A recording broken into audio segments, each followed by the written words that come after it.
Hi, welcome to Generation Text Online Module 2. So today we're going to start by talking about what the idea of Module 2 is. So Module 2 is empathy, compassion, and trust. And here's the thing. A lot of times people say that kids don't really have very much empathy anymore. They can't believe that people can write the things that they write online and the things that they can do to other children. But our theory at Generation Text Online is that kids are not being exposed to empathy as much as they used to be. And so you can't feel empathetic if you've never been exposed to empathy. And you cannot be compassionate if you don't feel empathy. And trust is built on empathy and compassion on a regular basis. So here's the thing, if you look at the curriculum and the types of books that they're reading these days, gone are the fiction. Now they're reading things about facts. And so we're missing that part in the curriculum when we talked about our feelings or how we treated each other. Think about the dinner table. Now, 20 years ago, it wasn't uncommon that a family came together for dinner every single night. In today's world, with sports and single moms working, it's just not happening anymore. And there's less time, there's less family time, and there's less time to talk about empathy and feel empathy. So what's really exciting about Module 2 is the learning activity that we have is called High Lows.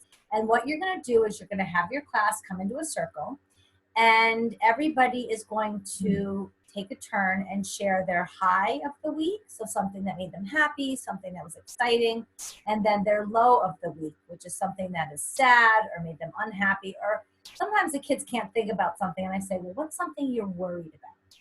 So that would be a low. So before you start this activity, you will start by asking everybody what respect looks like. So you remind them and you set the expectations for the learning activity. As far as the practice goes for empathy and compassion and trust, is that as you see your students throughout the week, it is your job to ask them about their highs and lows. You know, hi honey, did your dad come home from his business trip yet? Or how's your grandma feeling? Is she out of the hospital? And that's the practice of building empathy and compassion. Now, while you're doing that exercise and the children are sharing their highs and their lows, the rules of the game are that you cannot talk if it's not your turn unless it's a question about that person's high or low. So if you're showing interest or you're showing compassion, the leader will role model what that looks like by asking follow-up questions to kids' highs and lows and acting compassionate when something that they share is a low. And what will happen is a lot of the times the kids will say, oh, and they'll say, I did that too. I went to Disney too. And you simply ask them, you know, Johnny, is that